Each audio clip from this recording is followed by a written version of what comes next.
Well, we've made it to shelf number 4. You're going to see a strong divergence from Star Trek here. It's going to be a lot of different kind of collectibles that over the years have just sparked my interest. And I'm like, hey, I want that on a shelf somewhere. So let's get started here. We'll get Ash out of the way first here. He's a very static figure. He's got 3 or 4 points of articulation, both shoulders, his torso, and his head moves, and then he also talks. I think... All right, you primitive screwheads, listen up. See this? This is my boomstick. It's basically the Army of Darkness version of Ash. I fell in love with the Evil Dead in college. My first introduction to the Evil Dead series was the Army of Darkness. Can we go again? Do another one.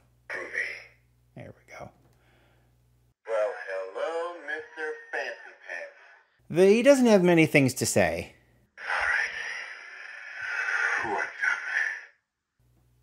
All right, you primitive screwheads, listen up. That's kind of it. See this? This is my boomstick. And then he's got an on and off switch back here, which is just like Data, actually. Where are you at? Get up further. Right there. There's his off switch. So if you turn to the back here real quick, you can kind of see this is place for his shotgun. And there's his batteries. I do have a cover. I just left the cover off just because. There's his button. And then that holds... I think that notch there is for this very nice leather shotgun holder. But as you can kind of see, he's got his chainsaw hand. You can also take that off, which I will attempt to do now. And then you can slot in his, and it's kind of silly. It doesn't really make, I don't know if it makes all that much sense, but yeah, you can slot this into this hand here area.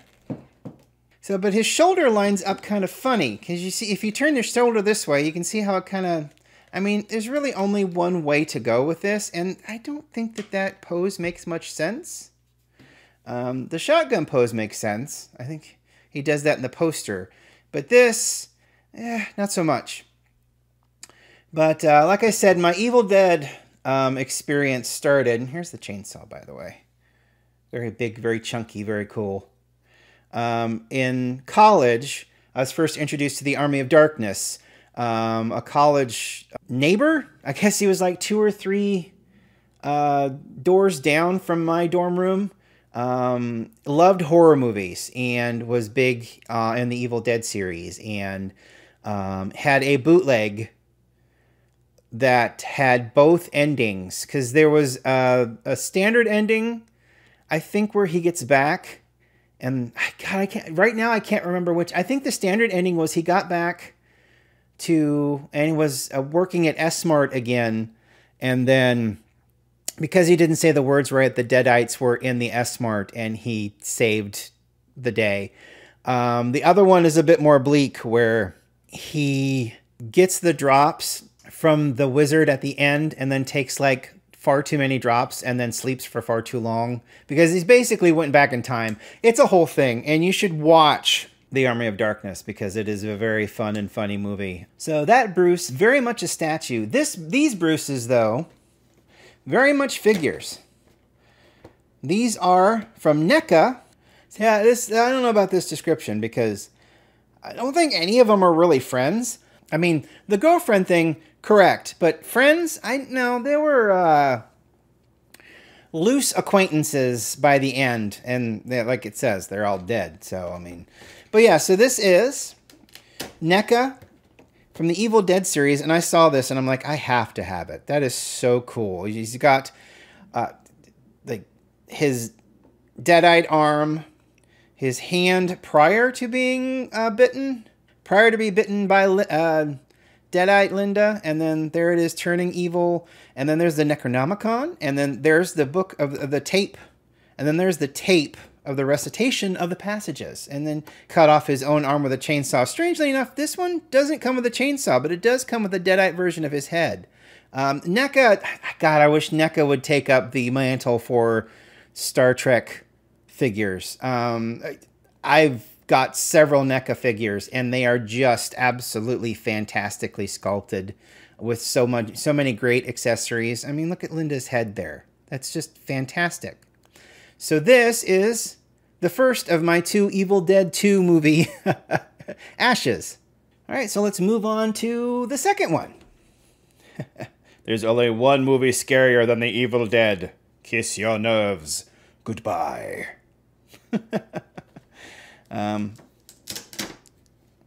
Boo! So here's the various faces of Bruce Campbell. Here he's got his chainsaw arm. There is the deer head in the back that goes nuts. There's another Book of the Dead. Here's his boomstick. There's that knife that they really... It's in both Evil Dead and Evil Dead 2 movies, and then it kind of goes away. It's not in the third one at all, I don't think. Look at this guy. And both versions of his face. Because he's got... It's weird, because in the movie, he's got this really cool one. And then for up-close shots where the mouth is moving a little bit more, it's more of a pinched look. So, you know. But it's a really cool monster design. I mean, look at that. Look at that face. It's amazing. Let's take a look at the back here real quick. Various stages of posing. After a relaxing cabin vacation doesn't go planned, Ash has left with 3... Oh, see, it's the same blurb. Same blurb. Oh, look at that. Wait a minute. So he's got half of a head in here somewhere? Oh, maybe he does. Maybe this one comes apart. Yes, look, there's a seam. There's a seam right there. So that's what this head's for. This head is for the chainsaw. So he's chainsawing his head in half, and that's what that seam's for. Unless you look at the back, you wouldn't know that that was that way, especially if you're not taking it out of the box. So here's another set of NECA figures. I still am. I go back and I replay it. The first God of War that they released on the PS4, an absolute masterpiece, in my opinion, of storytelling and gameplay.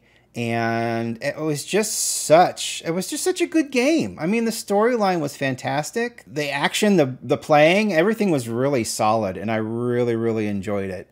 Atreus there looking a little ethereal.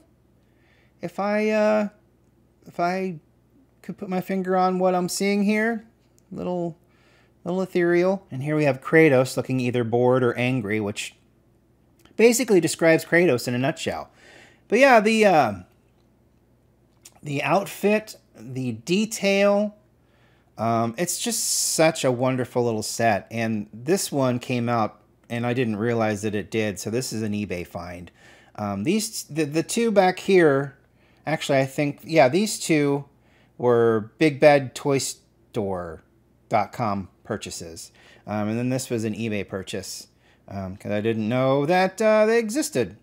So here's the last NECA, at least on this shelf.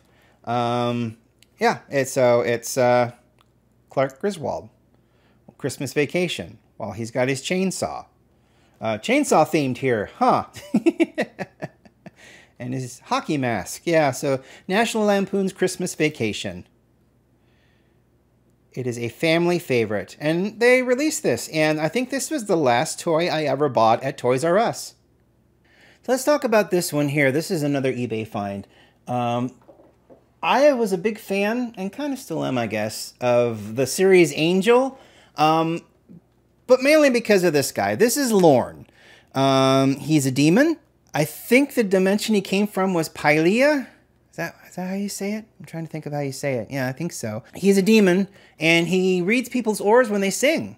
And his bar was named Sanctuary. So the bar that he runs is supposed to be neutral, but in the end, he basically becomes one of the heroes. It's absolutely... He has a wonderful character arc, and the character himself, I just enjoy. He reads people's auras when they sing, so he can kind of tell their future. It's a little ambiguous, I think, and it's kind of plot-centric, his powers are, but it's just a fascinating character. So let's talk about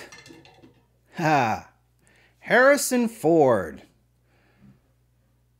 So the hat. Let's pull the hat off here real quick. There he is. Wow. Indiana Jones.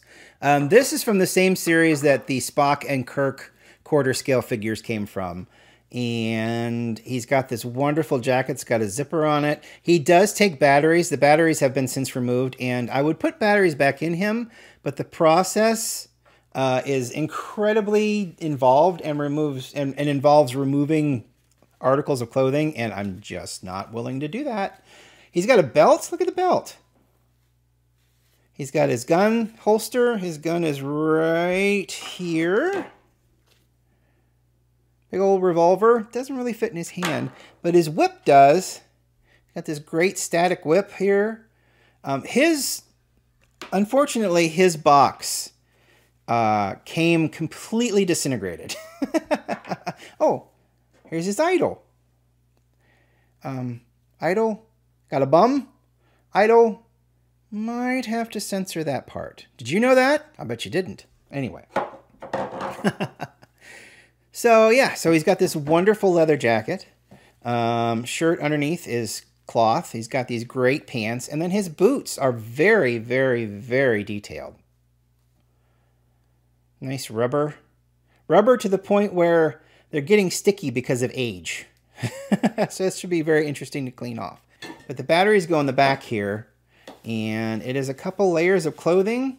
Yeah, see, there's the door back there for his batteries. But I'm just like, I took the batteries out, just like I took the batteries out of the other ones, and I just don't really want to put any more batteries in there because, it's a whole process. Look at that likeness. It's a great likeness. When you get to this scale, though, you kind of hope that they're able to get a decent likeness going. Hands, he's got another hand here that's basically a fist. So I guess it goes over here. Yeah. And his gun should fit in his hand. But that's where I'm keeping the whip. So the gun goes right into this handy holster. His joints are really, really stiff, except for his torso. His torso is very loose. So when he's standing, he looks kind of like he's stooping.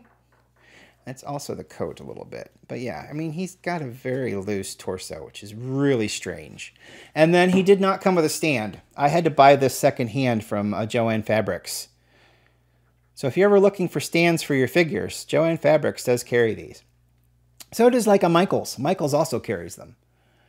And then it just fits around his waist so that he sits right on it. But yeah. And he keeps catching on. So hey, let's get the cloth out. We'll get these cleaned up and we're going to put back. Accidental addendum. While I was cleaning, I realized I forgot this one item.